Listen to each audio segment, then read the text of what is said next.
Precandidatos Elecciones Generales 2026. Elige informado. El poder en tus manos.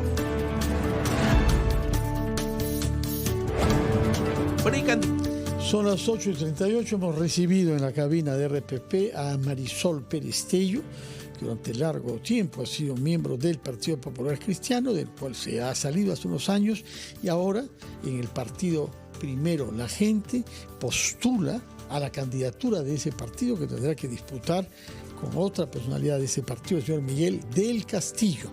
Ella ha sido ministra de Justicia y ha sido también profesora de la Escuela de Oficiales de la Policía Nacional y es capitán del Ejército Peruano en disponibilidad, ¿no? Muy buenos días, Marisol Perestello. ¿Cómo están, Fernando Mávila? Muchas gracias por la invitación. Quisiéramos saber cuál es el mecanismo en el partido del cual usted es miembro ahora para designar, esto a más tardar el 7 de diciembre, es decir, dentro de menos de un mes, al candidato que representará ese partido en las elecciones de abril y junio del próximo año. Nosotros somos 3 candidatos en realidad ahora, 3 planchas presidenciales, Miguel del Castillo y Carlos Oré de Ayacucho, en una competencia absolutamente respetuosa. Tenemos listas únicas en Senado y Diputados. O sea, a diferencia de los partidos que tienen disputas internas diferentes, nosotros hemos unificado listas de diputados y de senadores a nivel nacional y hay 3 planchas. Y hay un mecanismo de delegados y esto se define el día 30, pero más allá de este proceso democrático y respetuoso, a mí sí, digamos, es la primera vez que yo ya formalizo nuevamente esta decisión de ser candidata presidencial. Yo tomé la decisión en enero cuando fallece mi madre, termino mis labores de cuidado y digo, bueno, ya con una hija de 21 años, un matrimonio de 36, una notaría, me pregunté, ¿de verdad? Con trabajo en un país donde no hay trabajo, con trabajo formal, dándole trabajo a la gente, ¿de verdad quieres hacer esto? Claro, antes me lo planteaba, pero tenía pues, que cuidar a mi mamá, entonces no había, la verdad, mucho que preguntarse. Pero al final la respuesta fue sí. Sí, pero quiero que se sepan las razones, Mávila, porque esto no es primero no es un tema mezquino de quiero poder, a mí el poder no me obnubila, no, yo tengo controlado el ego hace mucho tiempo, pero yo creo que el país necesita unidad y por eso es que mi apuesta era por un espacio de encuentro que se truncó, en el que incluso renuncié a este deseo que tenía de ser candidata presidencial frente a otro candidato. No se pudo lograr porque la unidad se dice fácil, pero ya cuando tienes que renunciar a posiciones es más difícil. Pero yo tengo varias características que creo que hoy pueden ayudar a mi país, ¿no? Primero, conozco el Perú, todo, lo he recorrido varias veces en pequepeque, en burro, en carro, en moto, en mototaxi, y lo conozco bien, en avión por supuesto, y en helicóptero. Pero además entiendo su principal dolor, que es el tema de seguridad, desde la justicia como abstracto y desde el aterrizado como la cárcel. Y por último, me gusta trabajar en equipo y tengo un súper equipo. Tengo a Raúl Molina conmigo de primer vicepresidente, que es uno de los mejores gestores públicos, y a Manuel Lato, que es el espíritu del partido. Así que hay 2 temas sobre los cuales yo quisiera que nos comente cuáles son las propuestas o las ideas fuerza, en cualquier caso, del programa que pretenden aplicar. Se ha discutido mucho en los últimos tiempos sobre la necesidad de una reforma de la justicia. Hay un proyecto, hay una propuesta en el Congreso de la República. La congresista Mari Carmen Alba estuvo con nosotros aquí y dijo que todavía esto es producto de un debate interno en la comisión, es decir, no se llega a acuerdos sobre determinados puntos, como por ejemplo la famosa Academia de la Magistratura para la formación de fiscales y jueces. Eso por un lado. Y lo otro es lo que uno no termina de entender sobre mantener a un jefe del INPE con tantos cuestionamientos, ¿no? Y que cuando uno hace la pregunta directa al responsable del sector, dice, bueno, esto es parte de un protocolo, de un procedimiento. Entonces, la verdad, cuando ocurre una denuncia por soborno, presunta coima, y vemos la situación de los penales que el propio presidente ha constatado en sus visitas, entonces hay que tomar medidas. ¿Cuáles son sus Empecemos por la reforma de justicia. ¿Cómo analiza usted? ¿Cree que está bien encaminada? No, pésimo. Porque el propio sistema se ha venido deslegitimando y perdiendo también prestigio en los últimos tiempos. El propio sistema, fuera de los apetitos que hay afuera por él, ¿no? Para mí ese es el eje principal del país. Primero es la necesidad de recuperar la paz. Porque si no hay paz, no hay desarrollo, no hay crecimiento, sin seguridad jurídica, no hay inversión, y sin eso no puedes hacer todo lo que tienes que hacer en materia de niñez, infancia, necesidades básicas. El sistema de justicia es el que soporta el Estado de Derecho. O sea, si no se cumple la ley, no hay nada. Y tú no puedes cumplir la ley o pretender que se cumpla la ley violando la ley.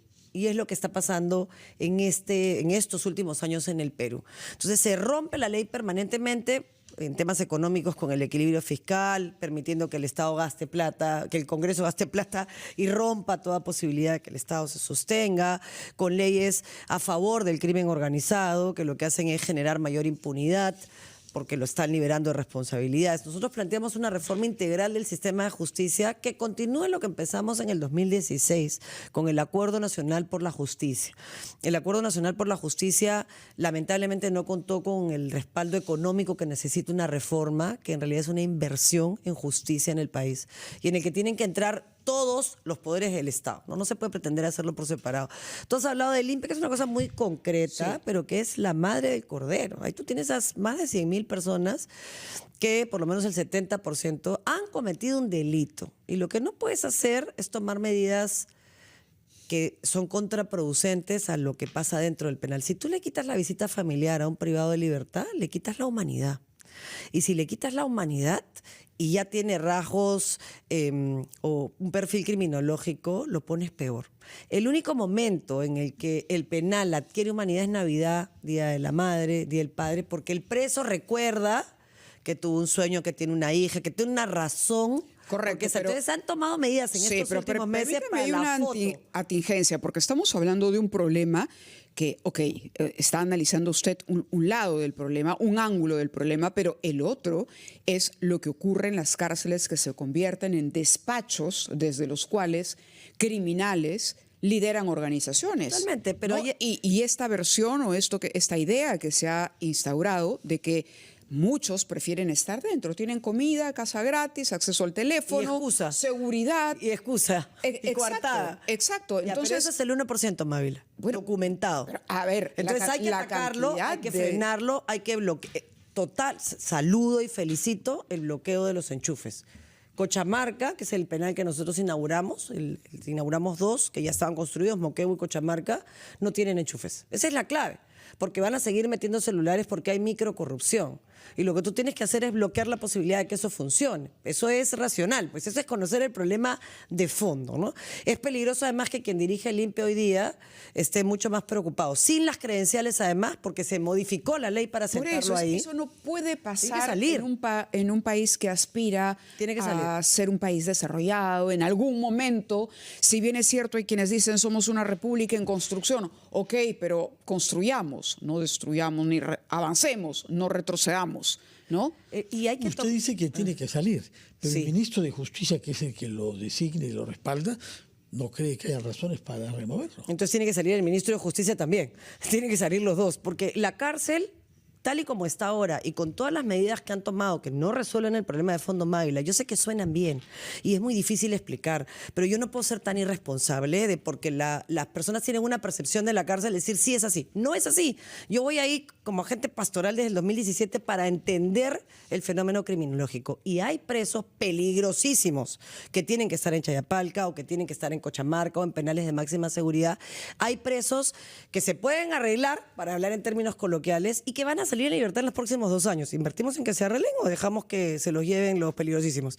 Esa es la primera pregunta que hay que hacernos como país. Y lo segundo... Quedamos con esa primera pregunta, sí, la segunda vendrá después de la pausa. Perfecto. Por favor, al mismo tiempo que yo quisiera que después de la pausa usted nos diga su opinión sobre si hay o no leyes pro crimen que han sido aprobadas en el Congreso en estos últimos tiempos. Hay un debate sobre eso, hay quienes sostienen que no, de que todas las leyes que han sido votadas son perfectas, pero entre los manifestantes de hoy, el paro de transportes de hoy, hay víctimas de la violencia y de la criminalidad y del sicariato que están reclamando contra leyes pro crimen que quieren que sean derogadas. Quisiera que nos explique usted, con la experiencia que tiene como ex ministra de Justicia, cuáles son esas leyes que deberían ser derogadas en un momento en que el primer ministro, que es un jurista, el señor Álvarez, dice que hay que revisar una por una. Vamos a ver a qué conduce esa revisión.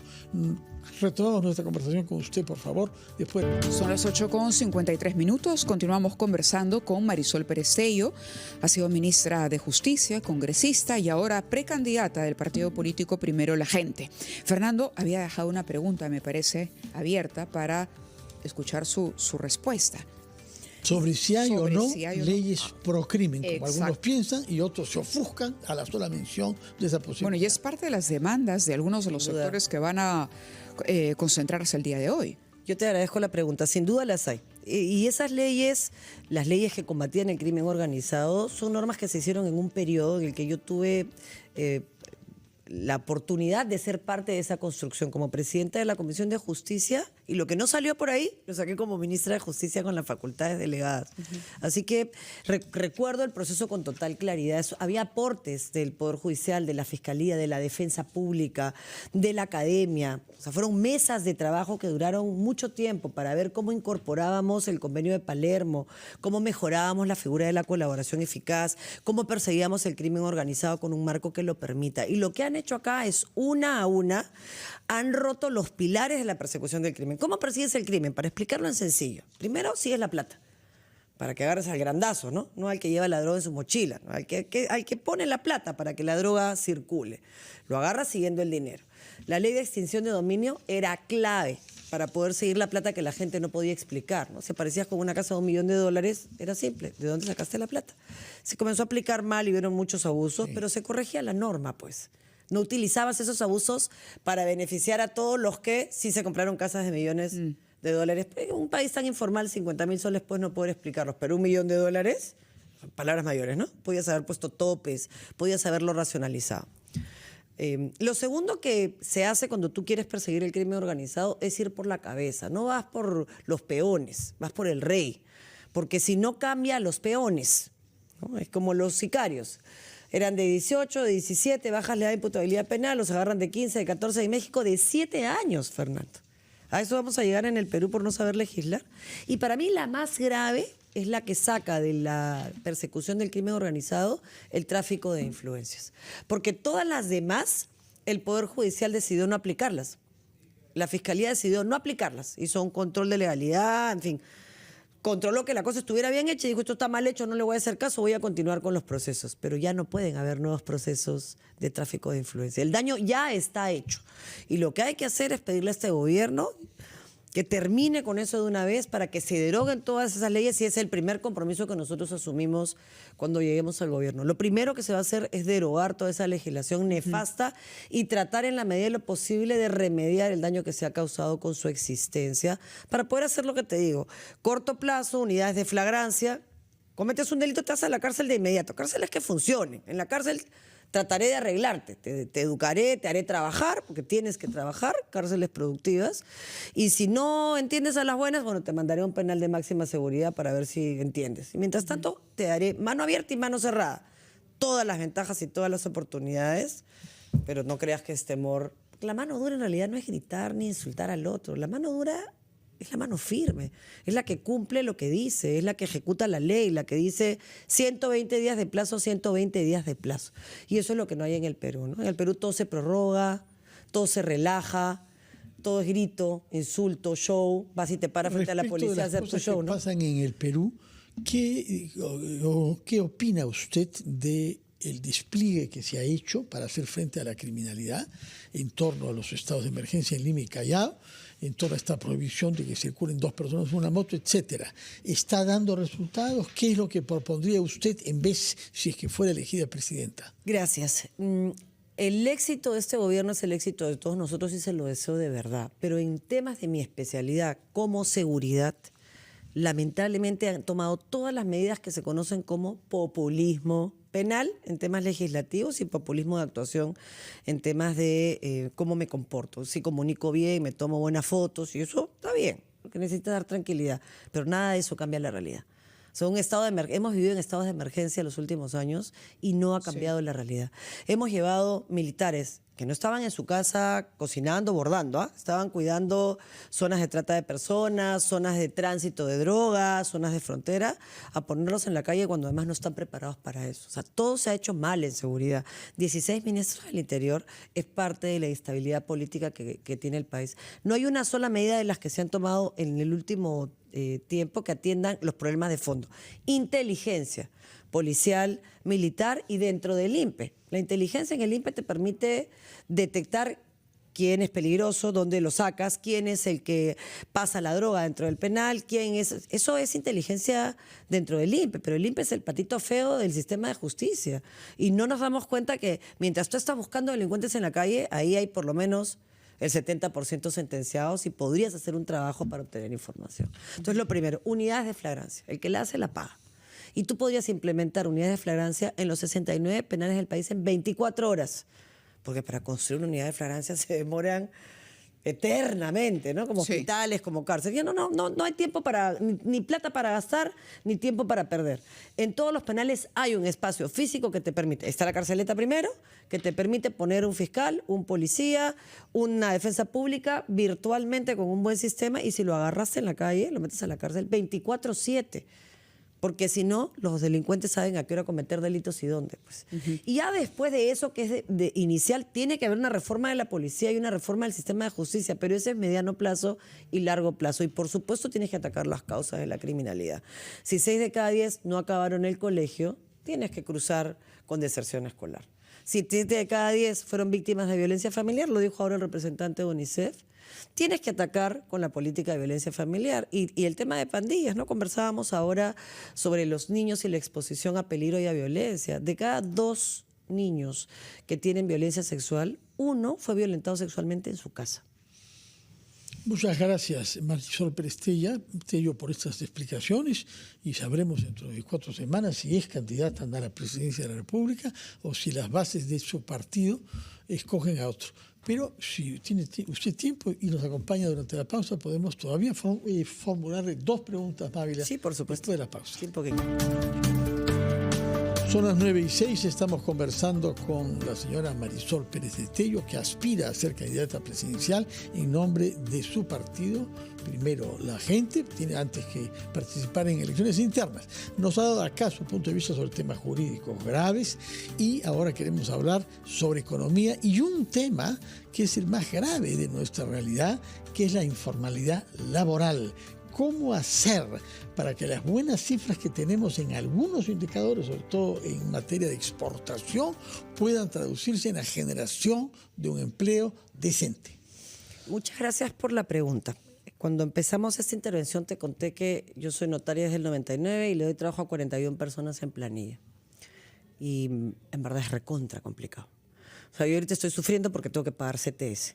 Y el próximo mes tengo que pagar gratificación. Y así como yo, todas las pequeñas empresas llegamos con las gustas para poder continuar el mes siguiente. Pero si tú no creas empleo formal y además seguridad intergeneracional, es decir, que las personas de tercera edad en nuestro país puedan vivir una vejez digna, que no sea pagada solamente con el ingreso que generan los jóvenes, sino que el Estado administre bien su plata, no hay sostenibilidad como país. Y la tragedia que se ha generado a partir del Congreso y la creación de sus leyes, y con eso de falsas expectativas, es que rompe eso. Tú me dices qué hay que hacer para crear puestos de trabajo. A ver, el circuito perfecto es el siguiente. Si no hay ahorro, no hay posibilidad de hacer empresa. Para que haya ahorro tiene que haber un trabajo inicial. Si no hay seguridad jurídica, no hay inversión. Hoy tiene que haber inversión de quien puede invertir en el Perú. Alguna empresa seria va a invertir en un país que tiene 16 ministros del Interior, los niveles de inseguridad, extorsión, sicariato y 9 presidentes del país en los últimos 10 años. Las que están invirtiendo siguen invirtiendo. Pero ¿tú invertirías tu plata en un país así? Que es mi país y que yo lo amo. Pero ¿tú invertirías tu dinero en un país con ese nivel de inestabilidad? O sea, lo primero que hay que hacer es garantizar que los capitales se queden. El capital humano, que para mí es el más importante, y el dinero, que se quede en el Perú. Para eso tienen que haber reglas claras, y eso se llama seguridad jurídica. Si no hay reglas claras, la gente se va. Y Si hay en reglas este claras, momento... hay inversión, si hay inversión, hay trabajo, si hay trabajo, hay ahorro, y si hay ahorro, hay pequeñas empresas y medianas empresas. Si no las asfixien, no las maten. En este momento el país está en una situación compleja porque tenemos un montón de arbitrajes, algunos ya resueltos, otros en curso, en fin. Y hay una medida que se dio cuando usted era ministra de Justicia, creó un decreto de urgencia, el 003, ¿no?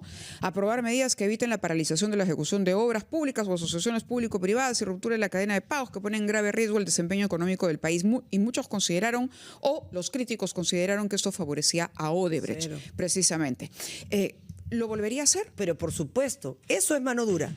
No tienen idea los que hablan del 003 lo que eso significó. No habría un sol, no estaríamos discutiendo de nada. Odebrecht en diciembre del año anterior, 2016, siendo yo ministra, ahí justo se escapa Toledo, cierra un acuerdo con Suiza, con España y con Brasil. Son mercados mucho más interesantes que el Perú. No para mí, por supuesto, pero desde el punto de vista económico sí. No había ninguna razón para que la plata se quedara acá. A fines de enero, el sistema de justicia le niega al procurador Enco una medida cautelar que había planteado, bien planteada, y le dice no. ¿Por qué? Porque la Fiscalía estaba haciendo su trabajo y quería la verdad, no le importaba la plata, quería la verdad. Como ha pasado en Colombia, que no han visto un centavo, como ha pasado en Panamá, que no han visto un centavo. Ni han encontrado la verdad, ni han visto un centavo. Yo podía no haber hecho nada, como suelen hacer los funcionarios en este país. No estoy. El otro tiene la culpa. Pero puse el pecho, que es lo que se tiene que hacer, y dije, bueno, ¿qué puedo hacer del Ejecutivo? No me puedo meter al Poder Judicial porque no corresponde a autonomía. No puedo presionar a la procuradora porque no corresponde. Decreto de urgencia. Se me rompe la cadena de pagos porque esta gente se lleva toda su plata. En febrero hay vacaciones judiciales. O sea, vendían todo. No estaríamos discutiendo de nada. Así que di el 003 a mucha honra. Y hoy podemos discutir si se debió sacar más plata o no, ya eso es otro tema. Pero se hizo... Sobre el acuerdo mismo. Tiene ahora... Eso no es o sea, el tema del acuerdo no es un tema en el que yo haya podido intervenir, es un tema del sistema de justicia que podrá ser motivo de otras críticas. Pero el 003 fue esto: no te llevas un centavo del Perú por un mandato del Ejecutivo.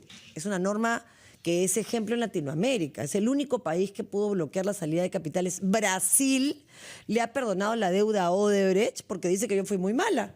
Eso es lo que dice Brasil. Dice que mi ley es inconstitucional. Mentira, fue declarada constitucional y de hecho después el decreto se convirtió en ley por todos esos que critican hoy la norma. Es una ley que además se mantiene porque si derogas esa ley, apaga la luz y ándate a tu casa. Odebrecht se lleva todo.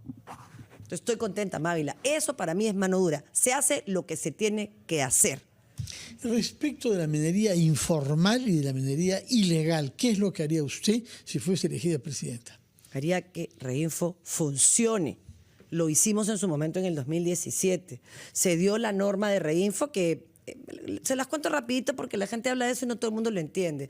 Reinfo es un registro que tenía que administrar el Ministerio de Energía y Minas, que básicamente decía, oye, no podemos perseguir lo que no sabemos dónde está, porque eso era lo que estaba pasando. Las otras cosas que estaban funcionando en paralelo no servían.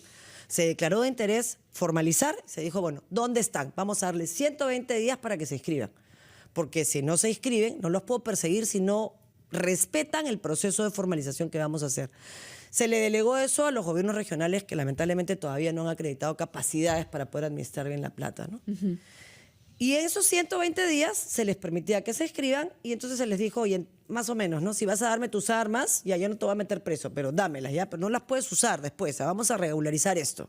Entonces, en 120 días no había sanción penal si estabas dentro de la gente identificada. Pero eso tenía plazos, tenía 36 meses para formalizar. Y han pasado 8 años. Eso es mano dura.